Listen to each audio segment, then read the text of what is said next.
Welcome to the second webinar in our four-part series, Driving Systems Change in Child Welfare. My name is Robert L. Matthews, and I'm the Chief Program Officer with Think of Us, and I'm honored to be here today on behalf of Think of Us and the Second Chance, Inc. as we continue this important conversation about transforming the child welfare system to better serve children, families, and communities. Today's webinar will focus on a critical and often overlooked issue: ending hidden foster care through community advocacy, policy, and systems change. Hidden foster care refers to informal or unregulated arrangements where children are placed outside their homes without the oversight, protections, or support of the formal foster care system. These practices often leave families without the resources they need and perpetuate inequities in child welfare. At Think of Us and a Second Chance, we believe that addressing hidden foster care is essential to creating a more just and equitable system, one that prioritizes family preservation, community support, and meaningful change. Aysha E. Schomburg is the Chief Executive Officer of the New York Society for the Prevention of Cruelty to Children. Dr. David Sanders is Executive Vice President of Systems Improvement at Casey Family Programs. And we have Sonia Cohen, a Senior Program Associate with Child Focus. Each of our panelists brings a unique perspective to this discussion, and together they will help us explore how we can drive systems change to end hidden foster care through community advocacy, policy reform, and systemic transformation. We do encourage you to engage with us throughout the webinar by sharing your thoughts and questions in the chat feature. We'll do our best to respond to those in real time and may have time at the end to respond to those in person. This is a collaborative space, and your voices are an essential part of this conversation. With that, please join me in welcoming our first panelist, Aysha, who will help set the stage for today's discussing recommendations for policy systems change and the greater need for upstream services, followed by Sonia Emerson, who will share her own experience as a lived expert, and Dr. David Sanders, who will provide context for greater investments and policy recommendations. Thank you again for being here, and let's get started. So Aysha, I'm going to turn it over to you. Thank you so much, Robert, for that introduction and for inviting me here to take part in what is part two of this webinar series. I like to assume that sometimes professionals have good intent when there's hidden foster care. And what I mean by that, I mean the intent maybe of the professional to do the right thing, to prevent children from coming into foster care, but to try to support the family at the same time. So it's really coming, this desire of keeping children out of foster care by saying, hey, if little girl A, can't be safe with mom and dad right now, and I say dad because we can't forget about dad, he's really an important resource here too, then maybe she can go and stay with auntie. And I think sometimes the attraction to that option is the fact that there's no court involvement, and depending on what jurisdiction you are in, because jurisdictions are different, counties and cities practice this in different ways, then also maybe there's no interaction with government or surveillance, and interaction with government can be very scary for families. So if you're offering this other alternative, sometimes that's an important aspect of it for many people. The problem is that with often this hidden aspect, sometimes again done with positive intent, doesn't allow for families to access the support that's available to them. A lot of times, when I used to talk about hidden foster care, I used to use the story of my mom getting a call from her cousin who worked at a hospital saying that my newborn nephews were, that child protective workers were sort of circling around my newborn nephews for a host of reasons. And I remember that my mother dropped everything to go to the hospital. And in her mind, she was like, none of my grandchildren will be in foster care, right? And she went and brought the babies home. And I think in her mind, right, she was leading with her values. And important to note that she felt like, I'm going to go and get my grandbabies because they won't be involved in foster care. But I might argue in this case, right, that it was a deal. The cousin calls, you whatever, come get you. And then now we have so no, there wasn't any involvement in foster care. But was my mother missing out maybe on some support that she could have gotten? So then talking about some recommendations for system changes and how do we address hidden foster care. It's still happening. It happens all over the country in different ways. I think the first thing is really what we're doing here with this webinar series, right? Enhancing awareness. It's really important to bring it out of the shadows, if you will. It's a real thing, and the reasons for it may be different. But, the thing is, even if the intentions are positive, If baby girl A never gets to return home to her mom and dad because there hasn't been due process or because mom and dad haven't received the support that they needed, then I would argue that there's been a failure to keep that family together, right? And the second thing is really like, what is the root cause? What do parents need? Why are we talking to baby girl A's parents? How can we help them? And that can be really broad because families are unique. For me, having had the privilege of talking to many parents in many different jurisdictions, the issues impacting parents are really very different. For example, folks living in rural areas may be grappling with a different set of circumstances than families living in a metro area. So policy changes, in my mind, have to take into account the different challenges, and you only get to know what those are by visiting, right, and by asking. So, for example, I'm from New York City. We have a metro transit system that runs 24/7. So, for a long time, it was really hard for me to understand why a person might need to have a working vehicle to get to work. Then I started to visit some places in the country, more suburban and rural areas, and I realized that a car is an absolute necessity for folks getting to work, particularly parents with young children. So in short, what are the problems that the parents are grappling with and that are impacting the safety of their children? We have to ask the question and we have to be responsive. We know that access to concrete supports is critical, so policies that can lean into the flexibilities that allow parents to access concrete supports that they need are really important. The same for mental health and recovery programs that allow parents and children to stay housed together, right? That's a model that there's a real shortage of these types of programs. So if I'm mom and I need some support, but I may not want to necessarily leave my young children home, where are the programs that allow for me to get the support that I need, mental health, substance use, or other types of support, and allow me to continue to parent and be with my children?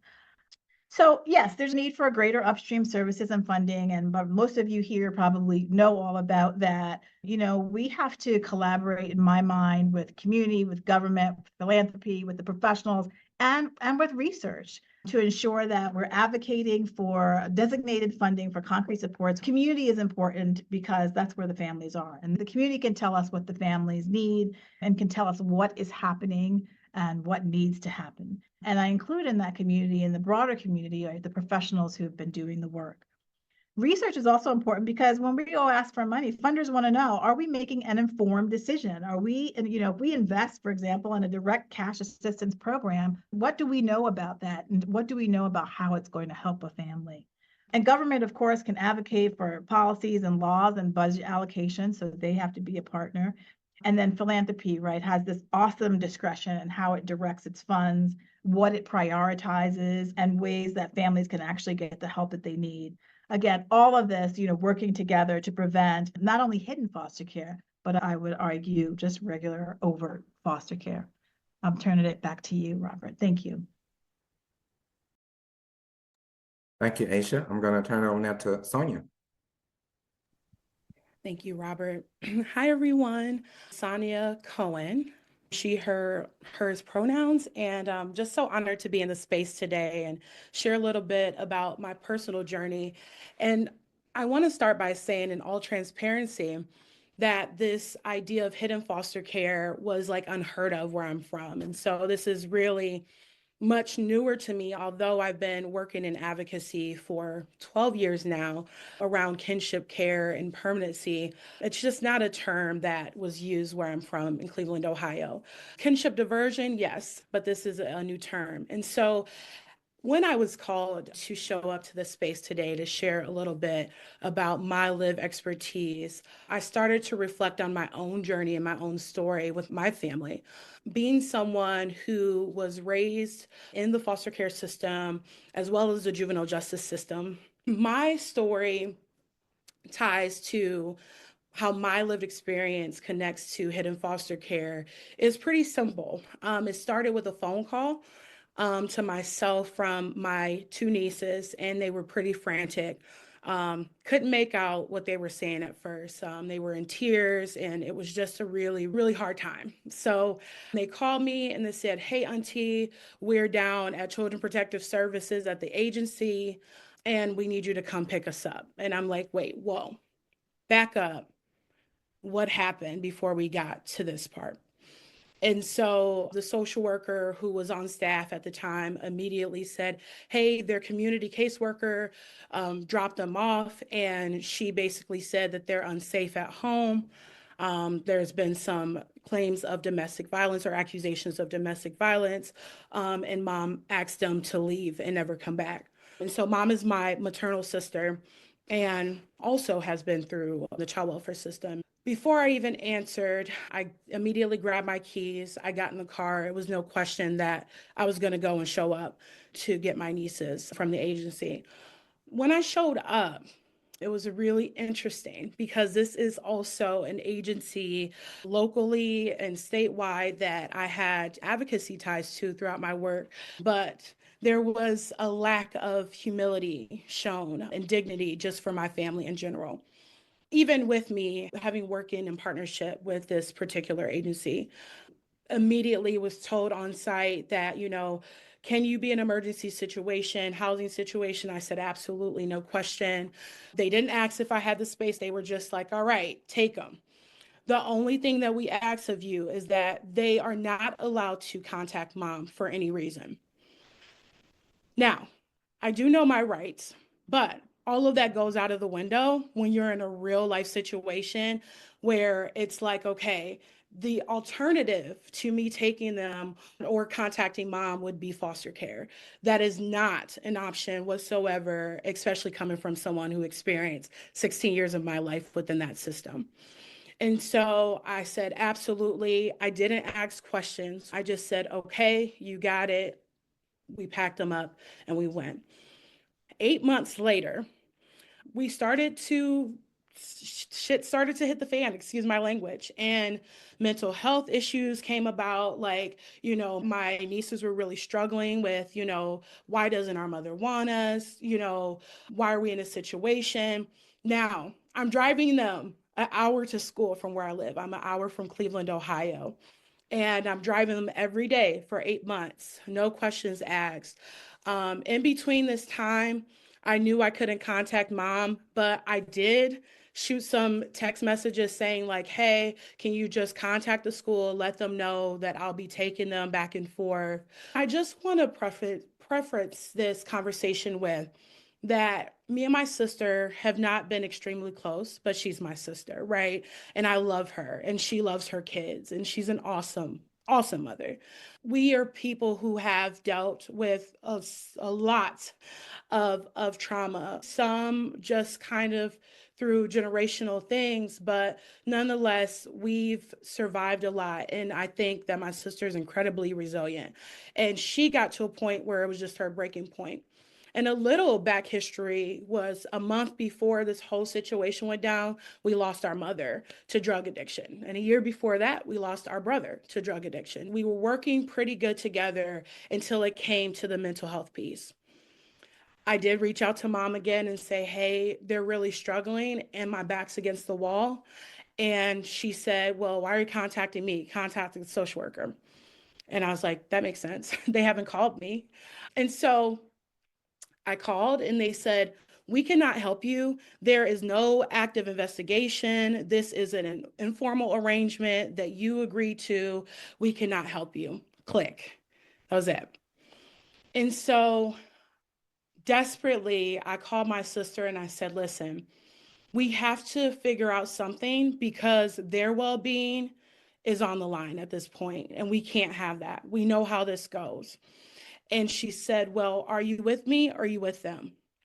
And so I started to quickly become the adversary in this equation. And I go, wait, right? This was an agreement. But the reality is that we were in an arrangement called hidden foster care. I had no clue that that's what it was. My sister didn't opt into having her kids come to me, right? Like, would she have made the decision? I'm not sure. I don't want to answer that for her. But I think that I thought I was suitable, but it wasn't about if I thought I was. It was about a whole family arrangement and them coming to the conclusion that this is what was best for them. And so struggling with financial support, mental health support, and it got to a point where I was was really kind of on the balancing beam with even my livelihood, because there was a lot of natural crises that was happening around my family, the girls, just life, dealing with grief, that like no one was running to my aid or assistance. No one was running to mom's aid or assistance. And no one especially was running to these beautiful, brilliant girls' assistance to help and say, here, we have some support. When I think about being in a hidden foster care kind of system or arrangement, I think about how harmful that can be. And even though I agree with Mrs. Aysha that it's well intended most of the time, at the end of the day, it's harmful. It's a harmful practice because there's no transparency, right? When I think about how to end a harmful practice of hidden foster care, we need community-based solutions, right? That strengthens families, that prevent unnecessary separations from happening. And if and when families need to take a break, like my sister, she just needed a respite. She needed someone to care about her, to prioritize her healing, to prioritize her. And she had kids and they needed prioritizing too. I get that, but she just needed a break. So if and when that happens, where families need a break, or there's a decision that has to be made whether to connect the children or the young people to extended family members or an extended living arrangement that's outside of their nuclear family and their home, there has to be transparency. There has to be clear guardrails that are set in place to support both the nuclear family and what I refer to as, which most refer to as kinship care, just for clarity purposes. There has to be those things, right? So that the family feels supported. Having community-based support solutions also provides us an alternative approach that doesn't have to rely on punitive system, interactions or engagement, and that can cause further unnecessary trauma and harm. We know when we look at the foster care stats, kids bouncing from placement to placement, right?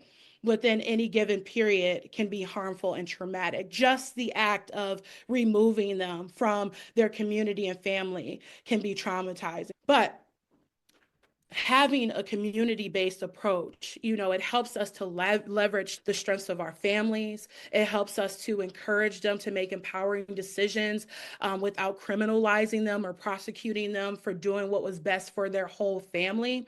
And it helps connect them to community resources that maybe they didn't even know was readily available, or even existed. And so with that being said, I want to talk about a little bit, and I want to talk about exploring why community-based resources beyond our traditional way or traditional system way of thinking and involvement is so critical.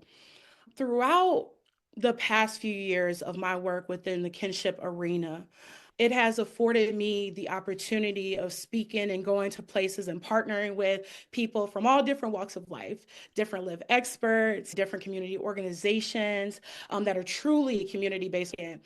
And families, right? This includes birth parents and extended family caregivers, or AKA kinship caregivers, young people who are being raised by extended family caregivers or who have been reconnected back to birth parents. And there's a couple of things that I've learned.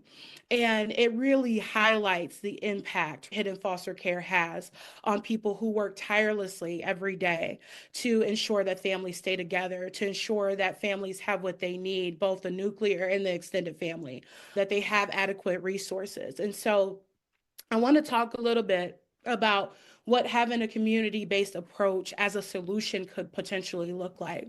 And so when I say community-based approach, I mean having dedicated spaces, right? And people within the community that offer holistic, whole family support, right? Without rigorous processes to go through or having to meet criteria or jump through a million hoops to meet, to meet people where they aren't, right? But meeting people where they are, no questions asked, outside of, what have you done wrong, right? But how can we support you? How can we support you, right?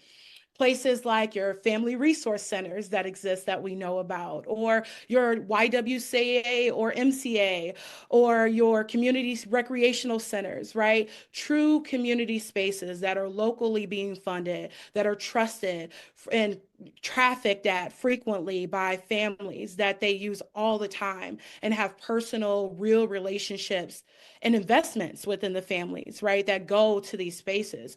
Having those spaces can potentially provide immediate emergency assistance, practical assistance, financial assistance, such as childcare, parent-child relationship workshops, alternative wellness classes like yoga or sound healing, emotional support groups or mediation groups, and so forth. You catch my drift. And so when we look at community-based approaches, they can be super effective in replacing system-driven interventions and replacing them with community-based responses of support, right? And that can look a million different ways, right? But what we know about child welfare systems and families coming into systems and being involved is that this should not be like the first or default response for families who are struggling, who are having a hard time, right? Data shows that like a lot of these cases are due to neglect. And if we unpack that, we know that it's much bigger and deeper, but really it all comes back to connection and support, right? And so instead, communities should act as a support and as thought partners, right? Not critics, alongside the family to determine what is the best path forward, which is the best way and direction that we should go. And families together as a whole should decide what that looks like.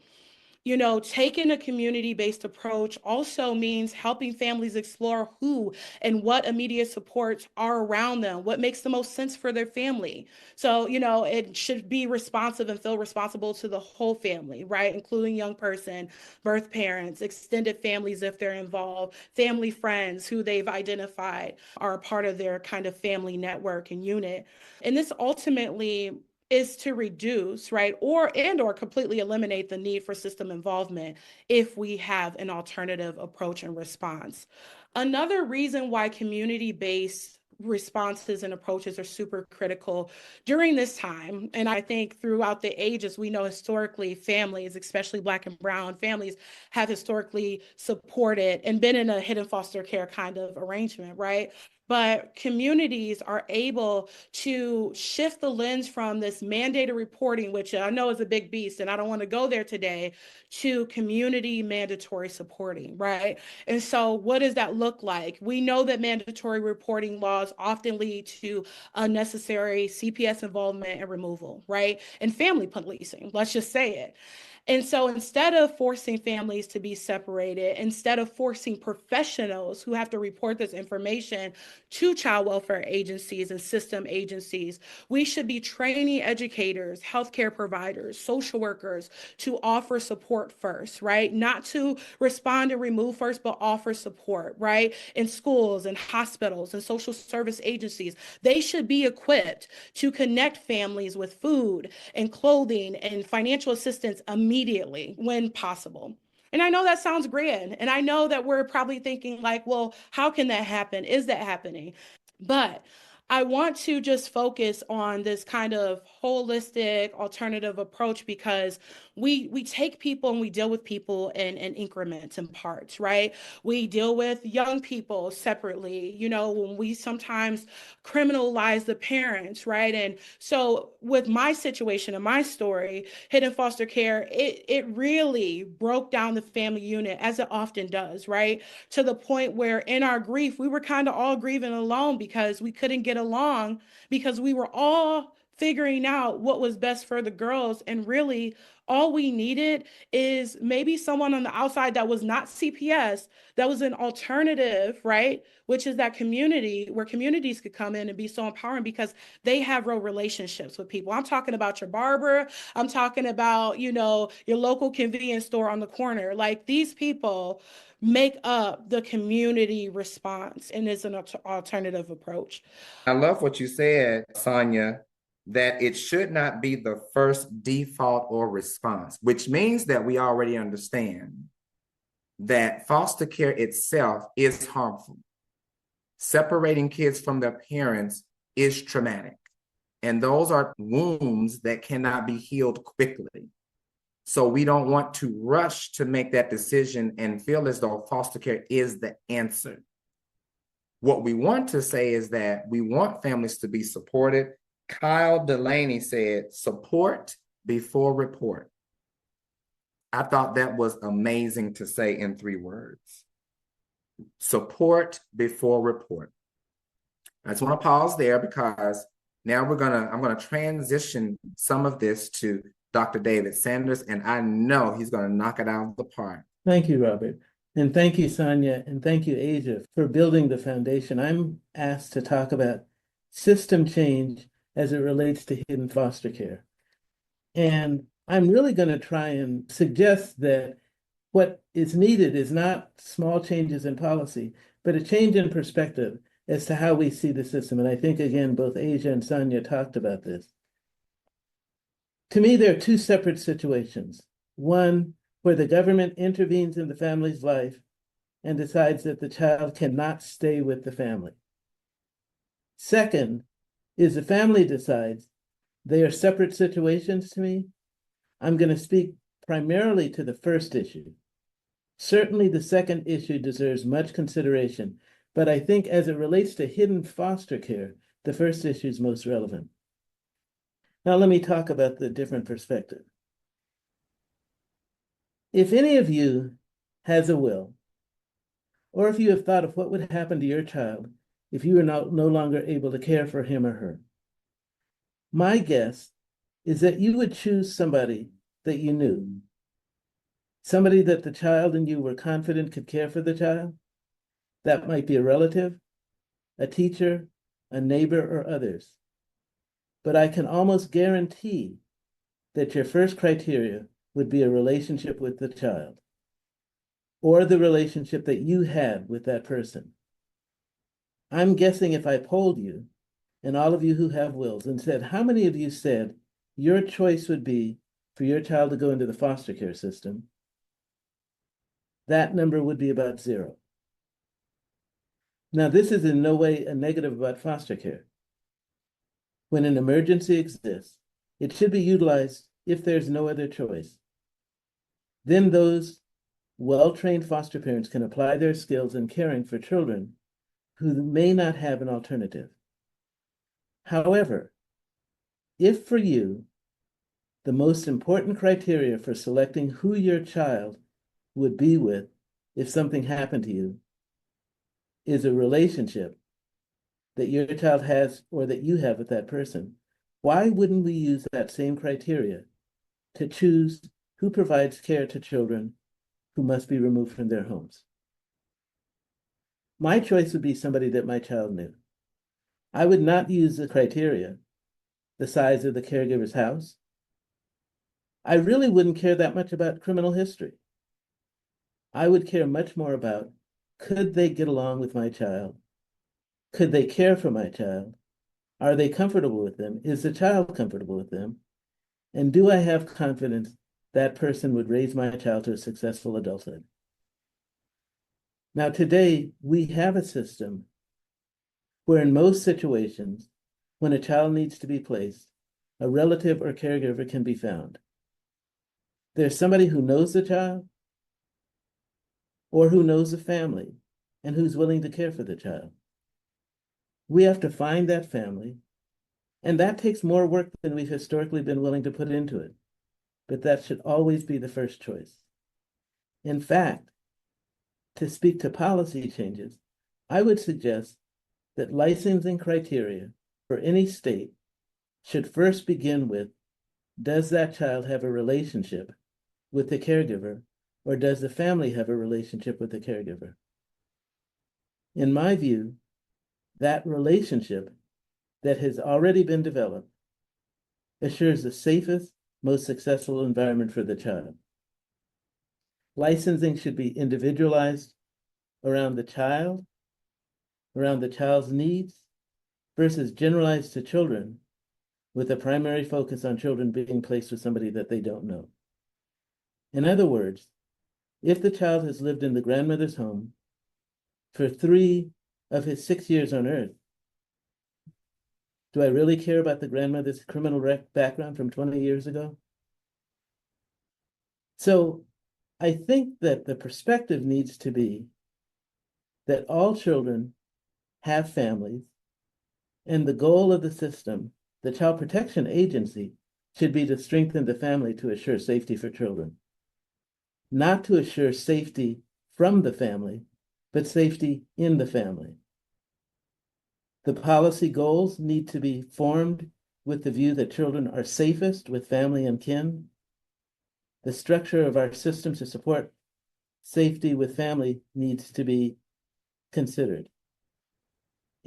We should structure licensing in a way that respects relatives and kin caregivers first and foremost. And in my view, 90% of children, compared to the 40% today, can be placed with relatives as the first placement. To me, the change in policy, the change in the system really requires a change in perspective.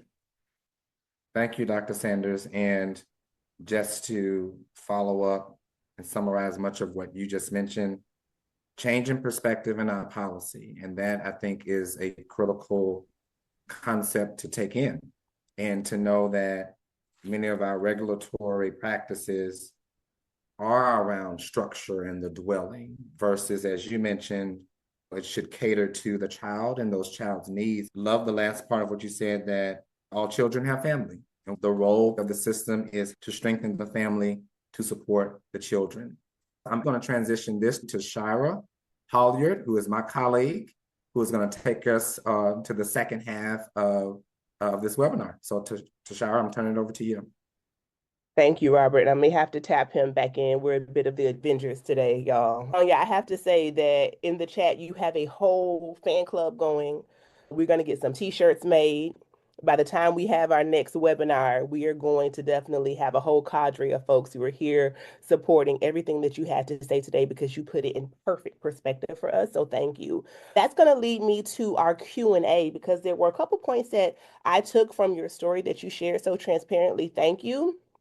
That I think highlight exactly what is wrong with the hidden foster care system. You talked about how your sister really had no choice. You talked about how there was no plan from the onset for your nieces to return home.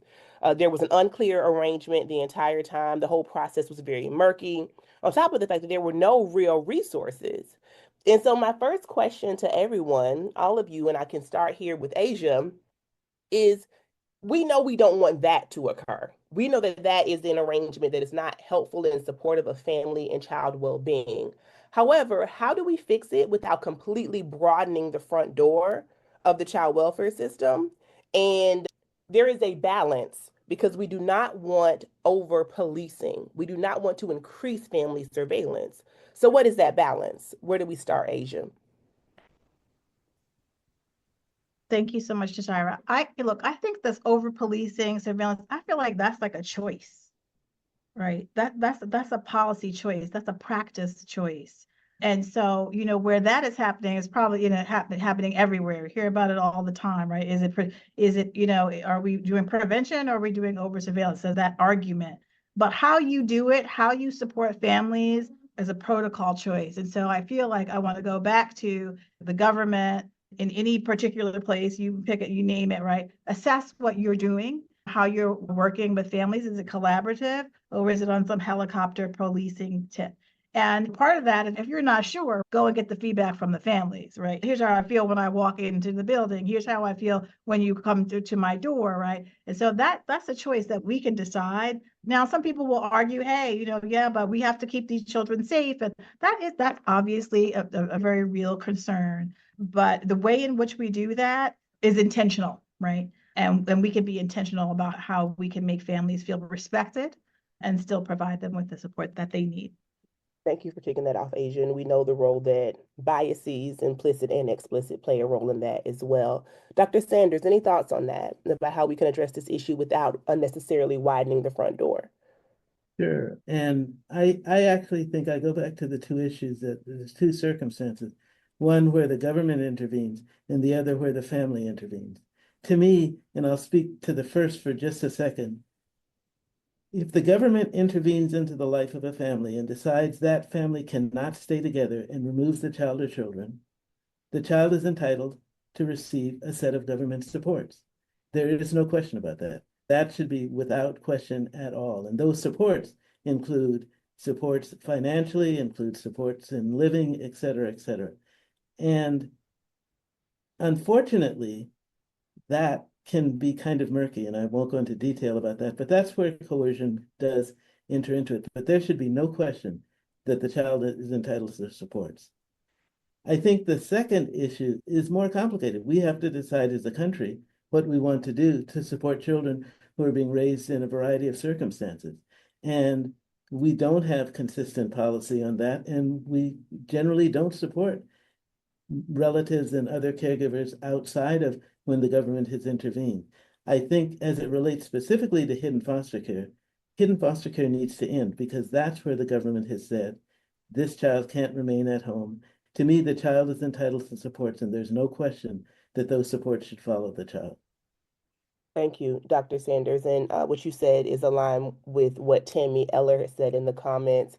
All relative placements need the same supports as foster parents, regardless of whether they are licensed foster placement or not, whether the child is formally placed or in an informal placement. The question is, how do they receive those supports and resources? And what as a country are we truly invested in doing, given the number of families and children who need our supports and investment? So, Sonia, I'm thinking that part of your answer might be about the need for greater community-based resources, but please let us know. Yeah, I think absolutely that is a part of it. But my first thing is, to Dr. Sanders' point, is it's a shifting perspective, right? So shifting our mental models, when we say the word safety, what do we mean, right? When we say like you're making this kid feel unsafe or like their well-being is in question, those are assumptions, right? And they're harmful assumptions. And so we have to shift that narrative first before anything. And then we have to ask ourselves, do we really value families being and staying together, right, as a nation? When we get that answer, which is hopefully yes, a resounding yes, then we can move to assessing community support, but doing it with families as a whole, not parts, not dissecting them and separating them and dividing them, but going to the family and saying, what is it that you need? And allowing them to opt and encouraging them to opt in for support, right? Support versus report. Support versus report. It's something that Aysha mentioned early on in the webinar about how we don't quite know the breadth of the issue. So can we just take a pause here to talk about the importance of data collection and how we might be able to encourage that to happen more? Dr. Sanders, thoughts? Sure. I think that all the panelists have touched on the importance of knowing what's happening to families that either are struggling or have been in contact with the Child Protection Agency. And having been responsible to run a couple of Child Protection agencies, it can be very difficult to distinguish between a worker goes out and says to the family, if you don't intervene here, we're going to take your child into foster care, versus where the family says, we'd really like to offer support to our daughter, and we have a way of doing that, and we really don't need you to be involved. I mean, those situations can be very murky. I think that, unfortunately, more of the circumstances where the agency is coercive, or at least the family perceives that to be the case, happens. And we don't have an idea of what those numbers are. Absolutely address hidden foster care. That's something that we need to make sure we've done, because policymakers aren't going to be able to act as intelligently and as aggressively as possible unless those numbers are known. Exactly. And I know that the Hidden Foster Care Coalition has been working on legislation, but Aysha and Sonia, any thoughts on that? I think in order for hidden foster care for the data to be reliable, people have to feel safe to say, hey, for example, if I am a social worker or a professional family serving, say, hey, here are the number of times when I've made arrangements, right, outside of the formal foster care system and the reasons why I've done it. Or if there are family caregivers, even like Sonia, to say, here's my story, right? We got to feel safety to even tell the story, that there's not going to be some sort of, backlash or something like that. So I feel like safety to be transparent would be really important, and really gaining the information and bringing sort of hidden foster care out of the shadows. I'll turn it to Sonia. I'm a fan when it's done well, but how do you know that? I'm an optimist, so I think that we truly do our best. But data is our stories, right? And so getting creative about the spaces in which people share their stories, with whom they share their stories with, is super critical when it comes to getting accurate data and represents our families as a whole. And then the spaces that you're collecting data in, because I'm not going to go to the agency or a university or a sterile room that looks intimidating to share something. As Aysha said, it has to happen in spaces that are created to feel safe, but truly actually are safe, and there's established relationships and trust for real data to actually happen. So we're going back to safety once again. Thank you for that. Tanya put something in the chat that's going to be a lead into a question that we've gotten a lot, which is about where are we getting the resources to provide this support that we need? We know I often say, to a hammer, everything looks like a nail. And very often, what we're dealing with is not a CPS issue. This is an issue about broader supports that are needed. And so Tanya said, this ties into the problematic nature of mandated reporting. Families intervene, and as they seek resources to work on the issue, professionals report as mandated by law, thus creating a CPS case and CPS imposing unwarranted rules in a situation. This reinforces the need for support versus report. So, as we talk about what that support might look like, you all, where do we get the resources from? Yeah, I think first I want to say, and I don't know this very well, but I did attend a conference with Think of Us, actually, I want to say 2 years ago, where there was a panel. And on the panel, they mentioned this piloting of a warm line, which is like a hotline. And I really was just like, wow, if this could exist. And I think it was actually in LA, if I'm not mistaken. Please correct me in the chat if I'm wrong. I just thought it was really unique because it was kind of that in-between place of, we know that families need support and immediate help, right? But like, we also know that crisis doesn't equal unsafe, right? So I think having like a place that is 24-hour readily available for families to call in for immediate support, that's not actually located within a CPS building and at kind of a mutual neutral ground within the community that people trust. Like I was saying, like your YMCA or, like just your recreational center, things like that. So getting creative. But I do want to give a really great example of some really good friends of ours at Child Focus, and their program or their organization is called Bridge Meadows, and they're located in Portland, Oregon. Although their primary focus is on primarily housing stability through community-based intergenerational housing, one thing that inspires me about the work that they're doing within communities is that they're working with children and parents and elders to mutually build relationships or nurture relationships. And some people are strangers, and some of these are actually families that are coming together. And it's cultivating a deep sense of trust and family connection. They provide on-site, they have informed therapy, trauma-informed therapy, they have community-based intergenerational housing available.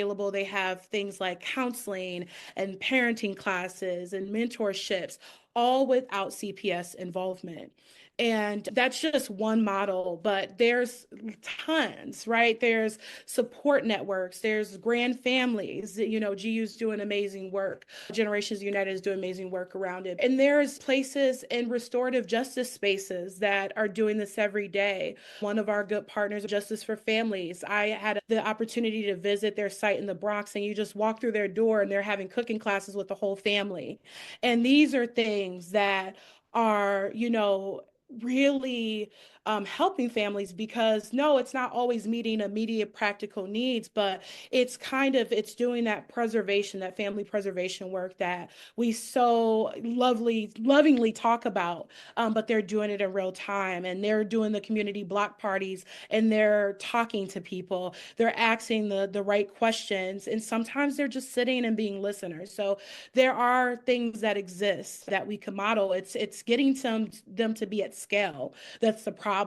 And funding, finding creative funding strategies that are always, I want to watch my words here, but like on a government federal level, but that are community and local funds. So that's that. If you figure that out, let us know. We want to hear it. Well, this will not be the last time that we have this conversation because, again, there are so many questions about funding and thinking creatively. But Aysha, we will turn it over to you to answer that question. Yeah, no, look, I agree with my fellow panelists, but I also think sometimes it really does boil down to our values as a society. Can caregivers, extended family members, there are places in this country, for example, if you go to Hawaii, right? Indigenous Hawaiians believe in something called kuleana. That's around responsibility. It's a responsibility that we have to take care of the children, the land, and even teens, for example, have a responsibility to take care of the younger children and their families. That's a value that they hold. So as we're talking about how we implement a responsiveness in the community, as Sonia's talked about, we also should just go back to what are our values as a society and a community together. So what I heard from that round robin was the importance of a shift in our values. And once that happens, we can then begin to reallocate resources. And those resources can go into communities and community-based models like this warm line that Sonia mentioned. Aysha, I want to pivot to you for one of our last questions of the webinar. During your tenure as Associate Commissioner, what did you observe nationally? You were able to get the kin-specific licensing standards enacted. I know a group of organizations just came together with their recommendations that were released yesterday. I will drop them in the chat. But what else is needed to truly support a kin-first culture in this country? One, we listened to community, we listened to Ken, right? So that reg came from, advocacy to the government and responsiveness, listening to what Ken and extended family said that they needed. And the other thing is, right, it's an option. So again, this issue of values and choice, right? States can choose, and I would argue that they should choose to opt into that and to support in whatever way that they can. I think at this point, less reliant on like what's happening at the national level, more reliance on, for all of us, on community level, local and state, and making sure that our values and the things that we think families need are, that we're communicating with our local leadership about that. Thank you so much, Tashira. Thank you so much, Dr. Sanders, and we'll have Sonia to have the last word.